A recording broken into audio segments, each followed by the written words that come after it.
하나님의 말씀 디모데전서 4장 7절 8절입니다.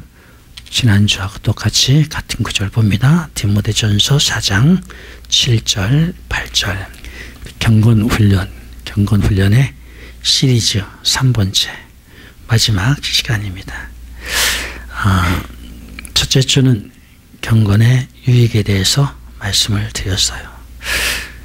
실력이 있는 사람, 능력이 있는 사람, 무엇보다도 누구에게 유익이 있어요? 자신에게 유익이 있는 거죠. 그러나 자신에게만 유익이 있어요?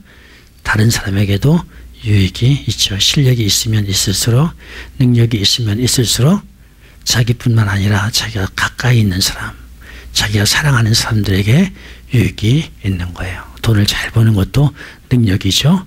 돈을 잘 버는 것도 능력인데 돈을 잘 벌면 우선 자기 자신이 유익하죠. 그 다음에 아마 자기 자녀들, 자기 가족이 또 그 유익함을 혜택받을 거예요. 먼 데 있는 사람은 별로 유익하지 않아요. 나와 별로 관계가 없는 사람은 별로 유익하지 않아요. 그러나 나부터 시작해서 가까이 있는 사람에게는 유익한 거죠. 인격도 마찬가지죠. 좋은 인격을 갖추면 내게 유익한 거죠. 내게 유익한 것이고 내게 가까이 있는 사람에게 좋은 인격으로 말미암아 유익한 혜택이 돌아가게 되는 거죠. 여러분, 경건도 마찬가지입니다. 경건도 마찬가지라 경건은 우선 내게 유익한 것이다 라는 거예요. 내게 유익한 것인데 본문에 보면 금생과 내생에 그리고 범사에 하나부터 100까지 모든 일에 경건하면 유익하다 이렇게 말씀을 드리는데, 첫째 누가 유익하다고요? 내가 유익하고요. 둘째 누가 유익하다고요? 내가 사랑하는 사람들이 유익한 것이다 라는 거예요. 왜냐하면 경건한 사람은요 바로 갈 줄 아는 사람이에요. 또 바로 갈 수 있는 사람이고 바로 가는데 포기하지 아니하고 끝까지 올바른 길을 가면 좋은 열매를 맺게 되어 있어요. 그것이 단지 세상의 것이 아니라 영원한 열매라고 할 때는 천국에서 존귀한 자가 되고 영광을 얻게 되는 줄 믿으시기 바랍니다. 그래서 경건이란 우선 내게 유익한 것이다 라는 거예요. 두 번째 주에 경건의 종류에 대해서 말씀을 드렸어요. 경건은 여러 가지 종류가 있다. 첫째, 육체의 경건이 있다. 두 번째, 마음의 경건, 인격적 경건이 있다. 세 번째는 세상적 경건이 있다. 네 번째는 신령한 경건이 있다라고 말씀을 드렸어요. 근데 신령한 경건을 생각했어요. 신령한 경건은 그 시대 하나님의 경륜 위에서 찾은 사명이다라는 거예요. 그 시대 하나님의 경륜 위에서 찾은 경건이다. 예수님이 이 땅에 오셨을 때 바리새인들은 경건한 사람들이었어요. 그렇죠? 경건한 사람들이었지만은 그들이 실수는 뭐였어요? 그 시대에 하나님의 경륜이 있는데 그 위에서 사명을 찾았어야 되는데, 그 위에서 하나님의 뜻을 찾았어야 되는데 그것을 하지 못했어요. 그것을 하지 못함으로 결국 그들은 경건도 실패하고 말았다. 근데 이 신령한 경건에 대해서는 아는 사람이 많지 않아요. 항상 역사적으로 보면 신령한 경건을 아는 사람이 많지가 않아요. 분명히 본문에서 말하고 있는 경건은 이 네 가지 경건 중에서 무엇을 말하는 것 같아요? 신령한 경건을 말하고 있어요. 어디 그런 구절이 있느냐고요? 그 경건의 결과를 보면 알아요. 경건의 결과가 뭐라고 했어요? 범사에, 금생과 내세에 유익하다라고 했어요. 여러분, 금생과 내세, 현재와 장차 올 미래 속에서 모든 일에 유익할 수 있는 것은 신령한 경건밖에 없어요.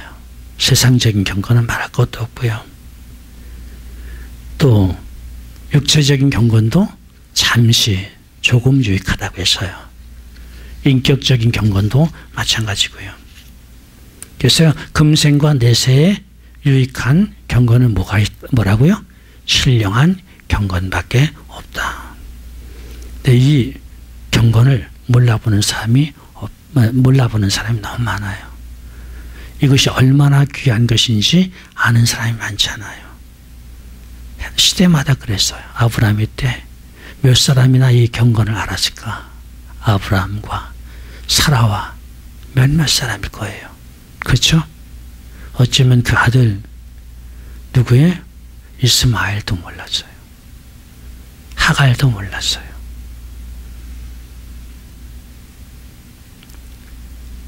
또 여리고성이 함락될 때 여리고성에 살던 그 많은 사람들이 있었는데 기생 나함만 이 경건을 알았어요. 또 유다의 며느리 다말도 이 경건을 아는 사람이었기 때문에 하나님은 저가 의롭다 이렇게 말씀하셨어요.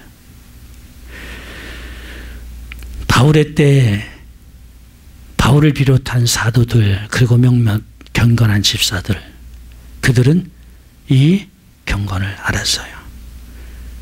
지금 이 시대도 이 경건, 신령한 경건을 아는 사람은 교회도 많고 교인들도 많지만 아주 소수다, 극소수다라는 거예요. 그래서 예수님께서 내가 올 때 믿는 자를 보겠느냐 이렇게 말씀하셨어요. 내가 올 때 믿는 자를 보겠느냐. 교회가 얼마나 많아요. 미국에서는 잘 모르겠는데 한국에서 밤에 높은 데 올라가 보면요. 빨간 십자가가 얼마나 많은지 몰라요. 어떤 경우는 한 건물에 서너 개가 빨간 십자가 달려있기도 해요. 전부 교회를 말하죠. 교회가 그렇게 많아요. 인구로 봐도 3분의 1, 세계 인구의 3분의 1이 교인이렇게 크리스찬이라고 하는데 그렇게 말하면 약 30몇 억. 30몇 억. 적은 숫자가 아니에요. 근데 예수님 말씀하셨어요. 내가 올 때는 언제를 말해요? 예수님 재림하실 때. 아직 재림 안 하셨잖아요. 예수님 2000년 전에 처음 강림하셨잖아요. 아직 재림 안 하셨는데 재림이 언제인지 몰라요. 근데 very soon, very soon, very, very soon. 아주 가까이 왔으라고 생각해요. 어쩌면 여기 학생들이 있는데 학생들이 성인이 되기 전에 주님 오실지도 몰라요. 지금 잘 믿어둬야 돼요. 그렇죠?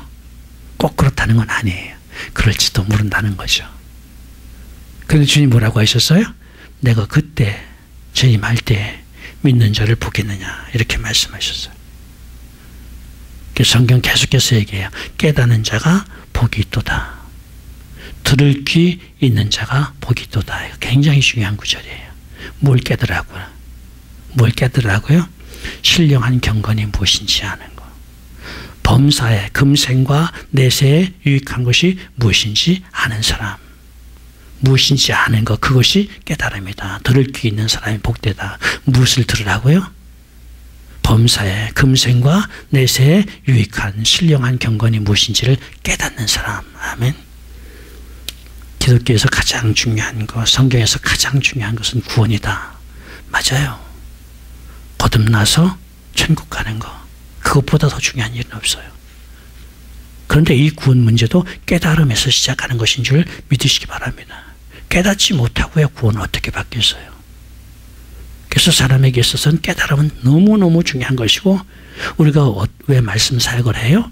가장 중요한 것이 무엇인지 복이 무엇인지 그것을 깨닫게 해주고 그 복을 받게 하기 위해서 가장 중요한 것을 받게 하기 위해서 사람들이 복을 원하지 않는 사람이 어디 있어요? 그렇죠? 복을 원하지 않는 사람이 어디 있어요? 다 복을 받기를 원해요. 그런데 진짜 복을 받는 것이 무엇인지 아는 사람은 많지 않다는 거예요. 이게 참 아픈 이야기잖아요. 복을 받기를 원하는데 진짜 복 받는 법을 모른다. 아니 복이 무엇인지조차 몰라요. 진짜 복이 무엇인지조차 몰라요. 이게 교회 밖의 이야기만이 아니에요. 교회 안에서도 얘기해요. 수많은 사람들이 교회를 다니고 있는데 진짜 복이 뭔지를 몰라요. 근데 다 복은 받기 원해요. 그렇잖아요. 다 복은 받기 원하는데 진짜 복이 뭔지를 몰라.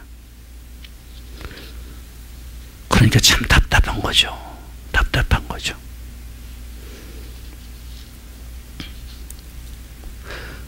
한국에서 어느 날 제가 차를 타고 가는데 부인이 운전 초보였어요. 부인이 운전 초보인데 뒤에다가 그렇게 썼어요. 참 답답하시죠? 저도 답답해요. 초보가, 운전 초보가 뒤에 써서요. 미안하니까 참 답답하시죠? 저도 답답해요. 꼭 심정이 제가 그래요. 정말 복을 받아야 되고 다 하나님 주시기 원하신단 말이에요. 그 복을 받기 원하고 본인도 원하는데, 다 원하는데 복이 무엇인지도 모르고 복을 받을 줄도 모르고 대다수가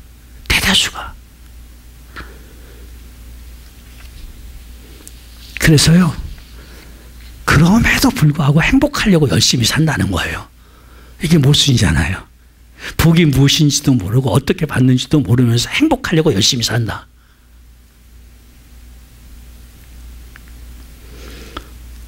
그래서 열심히 사는데요, 복이 무엇인지도 모르고 어떻게 얻는지도 모르는데 열심히 산다고 해서 복을 얻겠어요? 행복해지길 원하는데 어떤 것이 행복인지 모르고 어떻게 행복해지는지를 모르는데 열심히 산다고 행복해지겠어요? 세상에 살면서 사람들이 그렇게 정말 진정한 행복을 누리지 못하고요, 진정한 복을 누리지 못하는 거죠. 그래서 자기 생각대로 이렇게 하면 행복하지 않을까 생각하고 가요. 대표적인 게 뭐예요? 돈이 많으면. 두 번째는 뭐예요? 건강하면. 세 번째는 뭐예요? 많은 것을 소유하면. 인기가 많으면. 뭐 이런 것들이에요. 가정이 좀 화목하면 행복하지 않을까? 그렇지 않아요. 자녀들이 좀 잘 되면 행복하지 않을까? 조금은 행복해요. 조금은 행복해요. 예수님 시대를 봐요. 정말 복을 얻은 사람들이 누군가를 생각해 봐요. 당시 가장 출세한 사람은 누구겠어요? 가장 돈 많고 세도가 많은 사람 누구였겠어요? 아마 로마 황제였겠죠. 많은 지방에 왕들을 세울 만큼 세상에 그런 권세가 얼마나 멋져요? 그래서 이스라엘도 왕이 되려고 하면 로마에 가서 왕을 받아봐서 이 왕을 임명받고 왔어요. 로마가 전 세계를 지배하면서 전 세계 왕들을 임명했단 말이에요. 전 세계를 할 때 그때는 지중해 동부 지역을 말하죠. 근데 그 사람은 복받은 사람이에요. 성경 그렇게 말하지 않아요. 빌라도 총독쯤은 어때요? 감히 누구까지 심판했어요? 예수님까지 심판했잖아요. 근데 그 사람 복받은 사람이에요? 아니에요. 제사장, 서기관, 바리새인들 종교계 기득권을 가지고 쥐락펴락했어요. 하나님을 섬기는 그룹, 하나님을 섬기는 그 공동체를 장악하고 쥐락펴락한 사람들이에요.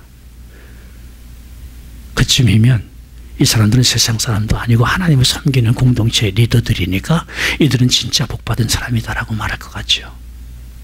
근데 복받은 사람들이에요? 아니었어요. 아니었어요. 오히려 예수님은 그들 중에 바리새인들을 뭐라고 말해요? 해치란 무덤이다. 그러면서 독사의 자식들아. 내 생에서는 1푼어치의 복도 없다라는 얘기예요. 지옥에 가는데 무슨 복이 있겠어요? 그렇죠? 지옥에 가는데 무슨 복이 있어요? 이게요, 하나님을 섬기는 공동체의 자그마치 헤드들이에요. 다 탑에 있는 사람들이 제사장, 하나님을 섬기는 제사드리는 일에, 서기관, 말씀을 연구하는 사람들에게, 서로 연구하는 사람들, 바리새인, 말씀을 실천하는 사람들, 탑에 있는 사람들이에요. 그쯤이면 복받은 사람들 같아요. 근데 복받은 사람들이었어요? 아니었어요. 세상의 권세를 쥐고 재력을 쥐고 이런 사람들이 내세에 유익한 거하고는 관계가 없어요. 상관이 없어요. 그래서 별로 유익한 사람들이다, 그 복받은 사람들이다, 아니다, 우리는 쉽게 말할 수 있는데 하나님을 잘 섬긴다고 하는 사람들 중에도 내세에는 전혀 유익이 없는 사람들도 많다라는 거예요. 이게 문제예요.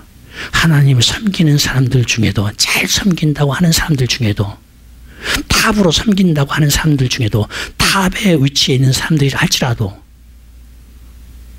하나님 앞에서는 인정받지 못할 사람들이 있다라는 거예요. 적을까요? 많을까요? 이거 심각한 거예요. 이런 사람들이 2000년 전에만 있었을까요? 기독교 역사 속에 없었을까요?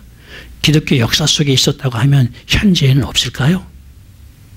현재는 없을까요? 있을까요? 없을까요? 당연히 있어요. 그런데 많을까요? 적을까요? 많을까요? 적을까요?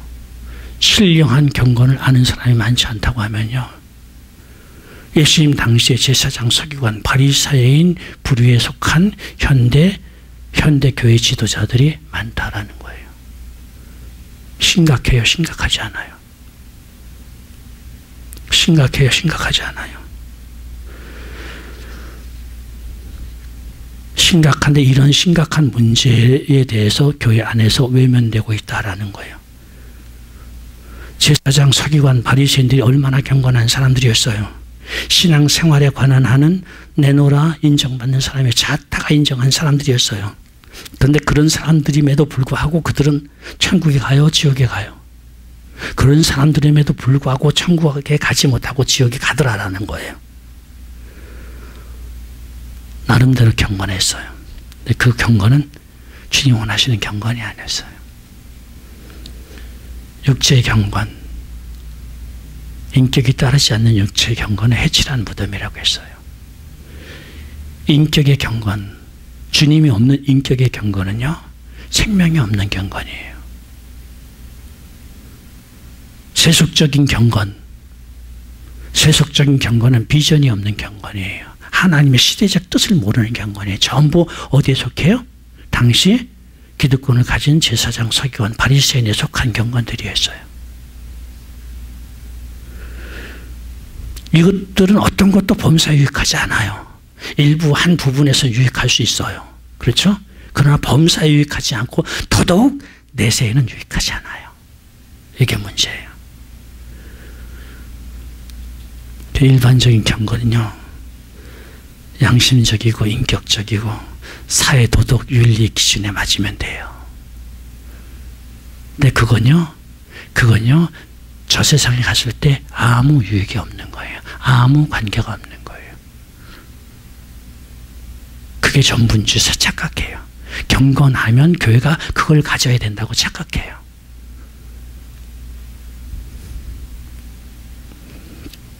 범사에, 즉 금생과 내세에 유익할 수 있는 경건은 한 가지의 신령한 경건이에요. 이 신령한 경건은 어디 위에 서야 된다고 했어요? 하나님의 경륜 위에 발견된 사명이고 그 사명을 따라가는 사람이 신령한 경건한 사람이다라는 거예요. 때로는요, 사회와 다를 수 있어요. 때로는요, 사회 양심과 다를 수 있어요.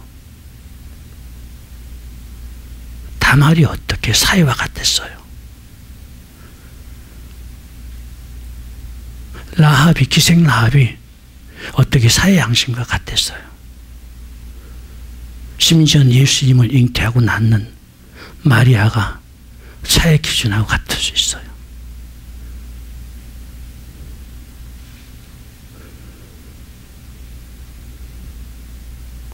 정혼한 남자가 있는데 정혼한 남자의 아이가 아닌 아이를 낳는 것이 사회 양심에 부합해요? 부합하지 않아요.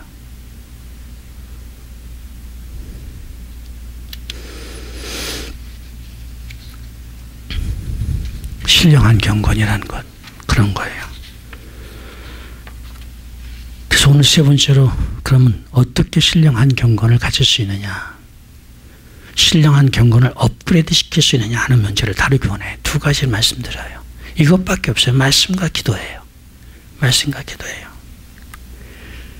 첫째, 말씀이에요. 경건 훈련하는 데 있어서 도구는 말씀이에요. 하나님의 말씀을 알지 못하고는 경건의 훈련은 불가능하다. 신령한 경건에 이룰 수 없다라는 거예요. 이런 바리새인들이 그렇게 노력했어요. 연구하는 거, 실천하는 일에 노력을 많이 했어요. 그런데 그들은 결국 예수님의 진단으로 보면 경건에 실패했어요. 그들의 경건은 겨우 뭐예요? 육신의 경건이었어요. 주일 성수를 하고 안식일을 지켰단 말이죠. 11조를 하고 금식을 하고 구제를 하고,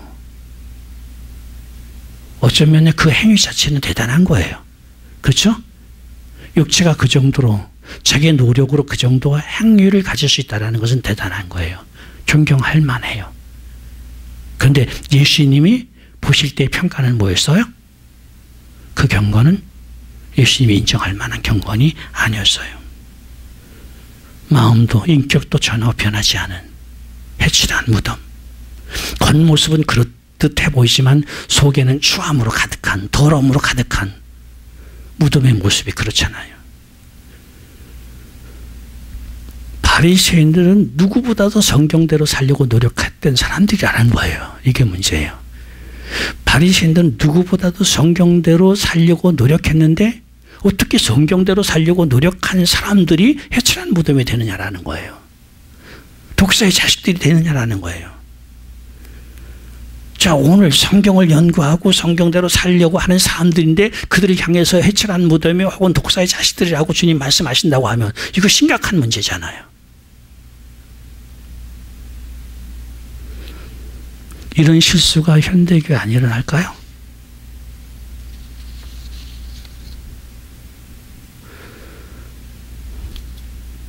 정작 바리새인에게서 더 문제는 뭐냐면 자기들이 문제를 모르고 있다는 거예요. 자기들이 문제가 얼마나 심각한지 그 심각한 문제조차 모르고 그나마 자기들은 최고의 신앙생활, 최고의 경건한 사람이라고 자만하고 있었다라는 거예요.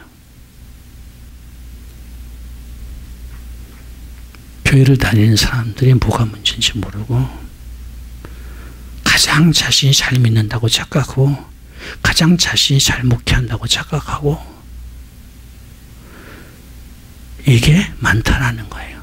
이게 많다라는 거예요. 그러면 바리새인들이 무엇이 문제였는지 찾아봐야 되잖아요. 그렇지? 우리는 알아야 되잖아요. 바리새인들이 무엇이 문제였나? 그들은 성경을 연구한다고 하였지만 정작 하나님의 뜻을 몰랐어요. 이게 문제예요. 성경을 연구한다고 하였지만 정작은 하나님의 뜻을 몰랐다. 오늘날 이런 문제에 걸릴 수 있다라는 거예요. 성경을 연구하고 체계적으로 배우고 성경에 집중하고 성경에 대한 지식은 많은데 진짜는 하나님의 뜻을 모른다는 거예요. 답이 나왔죠. 많을까 안 많을까요?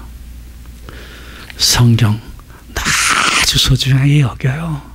말씀 암기하고요, 연구하고요, 큐티하고요, 별거 다 해요. 체계적으로 공부하고요. 정작은 하나님 뜻은 몰라.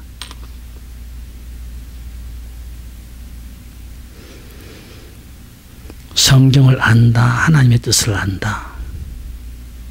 어쩌면 두 말이 같은 말일 수도 있고 다른 말일 수도 있다라는 거예요. 다른 말인 경우는 바리새인이었어요. 그렇죠? 바리새인들은 성경을 알았어요. 근데 하나님의 뜻은 알았어요, 몰랐어요? 이 모순이 현대교회에 없을 거라고요? 성경은 아는데 하나님의 뜻은 몰라.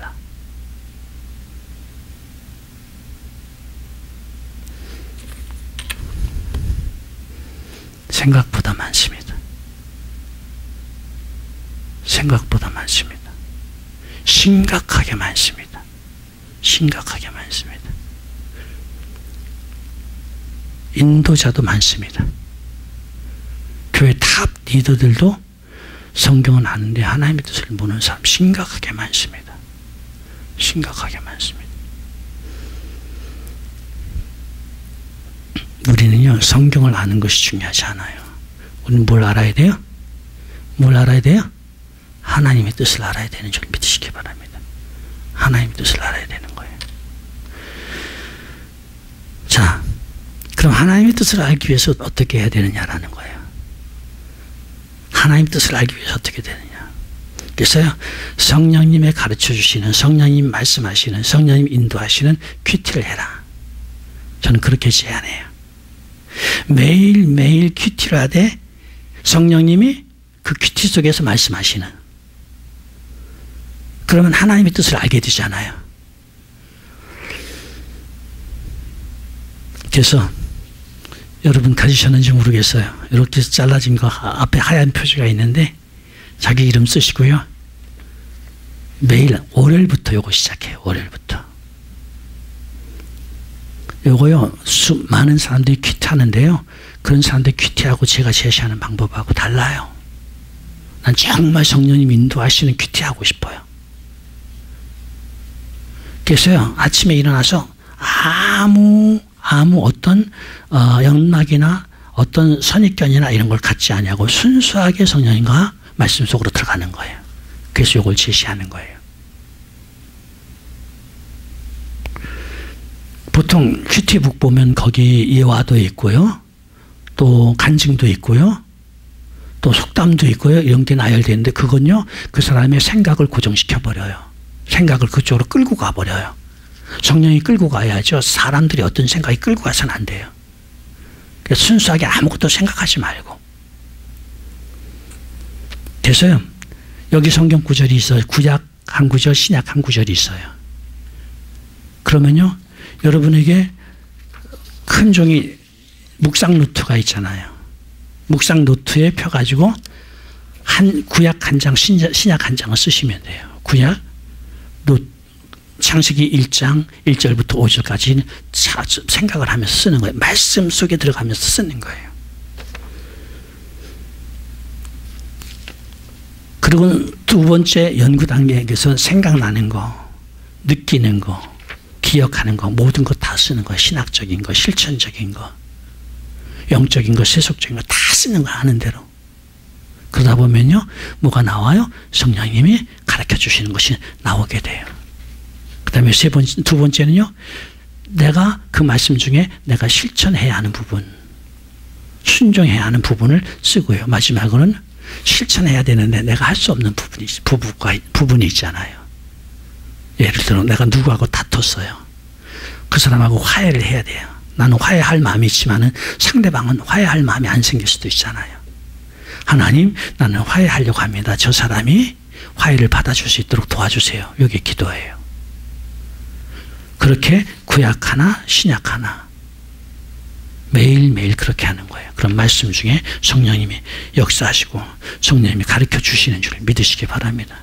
그래서 창세기 1장부터 시작하는 거예요.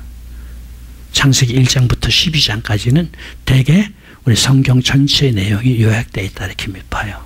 두 번째는 신약은 요한복음부터 봐요. 요한복음은 영적인 것이기 때문에 영적인 부분을 그렇게 다루기를 원해요. 그래서 신구약을 매일 그렇게 해나가는 거예요. 그래서 말씀 안에 성령님의 인도를 받으면서 계속해서 나가면 그날 그렇게 큐티를 하면 분명히 성령님이 내 삶을 인도해 주시는 줄 믿으시기 바랍니다. 두 번째는요, 두 번째 훈련 방법 중에는 기도예요. 기도. 여러분, 기도는 하나님의 뜻을 이루기 위해서 도움을 받는 유일한 도구예요. 말씀은 하나님의 뜻을 깨닫는 유일한 방편이 말씀이라고 하면, 기도는 하나님의 뜻을 이루기 위해서 도움을 받을 수 있는 유일한 길이 기도다라는 거예요. 하나님의 뜻은 깨달아졌는데 하나님의 도움을 받지 못하면 우리가 하나님의 뜻을 실천할 수 있어요, 없어요? 못하는 거죠. 그래서 말씀과 기도는 같이 가야 되는 줄 믿으시기 바랍니다. 교회가 이제까지 말씀도 기도도 강조해왔어요. 그런데 이제까지 개신교 400년 역사 속에는요, 대개의 말씀과 기도는 인본주의에서 사람 중심이었어요. 내가 연구하고 내가 체계를 세우고 내가 가르치고 내가 그것대로 실천하려고, 하나님의 주도권이 하나님께 있지 않냐고 내게 있어서, 기도도 마찬가지. 내가 30분 1시간 혼자 부르짖고 기도하고 됐어요. 그러고 가요. 하나님 없어요. 여러분 말씀도 내가 연구하는 것이 중요해요? 하나님 말씀하시는 것이 중요해요? 하나님 말씀하시는 것이 중요하죠. 기도도요. 기도는 하나님과 나와의 영의 대화, 커뮤니케이션이라고 해요. 그렇다고 하면요. 하나님도 말씀하시고 나도 말씀하시고 내가 하나님께 요구하면 하나님 응답하시고 하나님 요구하시면 내가 응답하고 이게 기도예요. 그렇죠? 근데 30분이고 1시간 혼자 떠들다가 하나님 응답하시려고 기다리는데 응답하실 기회를 드리지 않고 아멘하고 가버린단 말이에요. 이게 이제까지 기도였어요. 그럼 기도는 하지만 실제로는 많은 하나님과의 교제가 없어요.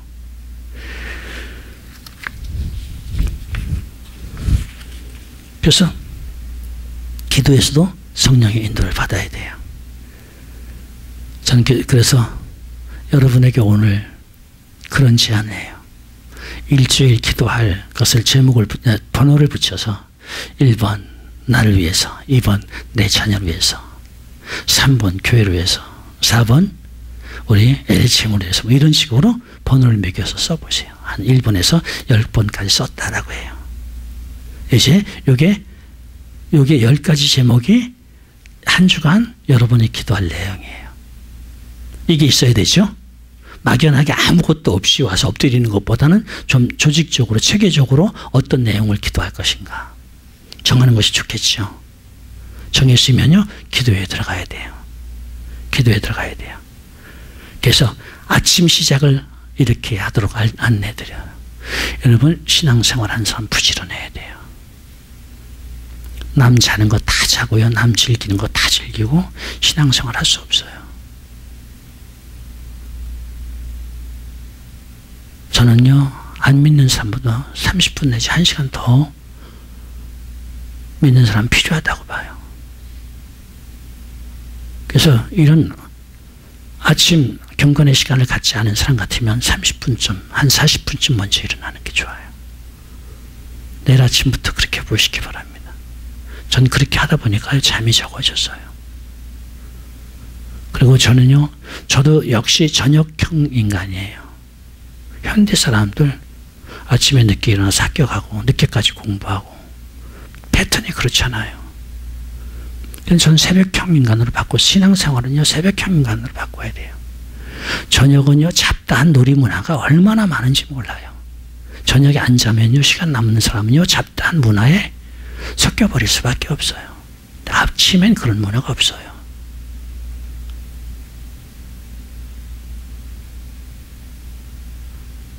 아침에 일어나서 제일 먼저 눈 뜨자마자 눈 뜨지 마세요. 잠에서 깨자마자 예수님 사랑해요. 성령님 오늘도 도와주세요. 굉장히 좋은 기도입니다. 예수님 사랑해요. 성령님 오늘도 도와주세요. 그러고 일어나세요. 그러고 일어나셔서 기도 시작하세요. 집에서 하셔도 좋고 교회에 오는 것이 더 좋습니다. 왜요? 기도에 관한 성전이 기도하는 집이에요. 하나님 정하셔서 기도하는 집으로 정하셨어요. 그럼 교회 나와서 기도하는 거예요. 교회 나와서 기도하는 거예요. 어떻게 1번부터 기도하세요. 1번부터 나를 위해서 기도하는데 갑자기 1번과 10번 사이에 없는 기도 제목이 나와요. 그건요 2가지 가능해요. 성령이 가르쳐 주신다. 아니면 내가 잊어버렸던 거다. 그건 해야 돼요. 안 하면 그건요 10번 밖에 있는 거기 때문에 잊어버릴 수 있고 성령님이 인도하신 거면 더더욱 해야 되고요. 근데 1번부터 10번까지 기도는요 내가 30분 만에 다 할 수 있지 않아요. 어쩌면 1번, 2번 정도밖에 못해요. 근데 매일같이 그 10번을 다 하려는 욕심이 있고요. 불가능한 것에 도전하는데요. 안 되는 건 안 되는 거예요. 제가요. 이걸 다 해보려고 작정하고요. 기도 들어갔더니요. 10시간 화장실도 안 가고 10시간 기도했는데도 왜 반도 못했어요. 자세하게 조곤조곤 하나하나 기도해 나가는데요. 내가 기도할 제목 반도 못했는데 엉덩이 아파서 못 하겠더라고요. 10시간을 해도요. 다 못하는 것을 30분 만에 어떻게 합니까? 기도하는 방법을 바꿔야 돼요. 오늘 기도 1번부터 2번까지 밖에 못했으면 내일 3번부터 또 하면 돼요. 그리고 일주일 안에 일주일 정도면 다 할 수 있잖아요. 그리고 금요일이면 금요일, 목요일, 목요일 그날은 한꺼번에 몰아서 또 다 한번 다 1번부터 10번까지 다 하는 거예요. 되게 토요일날 일 안 하는데요. 기도할 때 보면요. 굉장히 바빠요. 집에 가서 볼 일도 없는데 빨리 집에 가려고 하는 충동도 일어나고요. 이상하죠. 그게 기도를 방해하는 영들의 역사예요. 그런 것을 물리치면서 아주 느긋히 앉아가지고 기도하는 거예요. 기도하는 거예요. 성령님은 기도에 있어서는 강구의 영이에요. 강구의 영은 두 가지로 내게 기도해서 도와주세요. 첫째는 기도할 때 능력을 주시는 거. 두 번째는 기도할 때 내용을 가르쳐 주시는 거.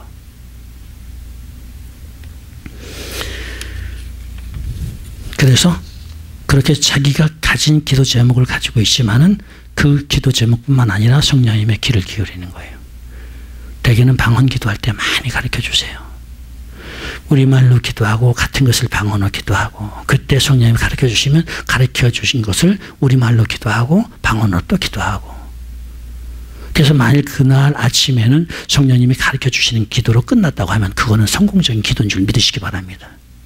그렇지 않아요? 그 다음에 집에 돌아오시거나 교회에 앉아서 큐티하는 거예요. 큐티하는 거예요. 구약 먼저 하고 신약하고 편식은 하지 말아야 돼요. 약을 골고루 먹어야 돼요. 옛날 약도 먹고 새 약도 먹고 한약도 먹고 양약도 먹고 우리는 구약도 먹고 신약도 먹고 골고루 먹어야 돼요. 결론을 말씀드려요. 훈련하지 않냐고 성장하는 건 없어요. 훈련은 반복이에요.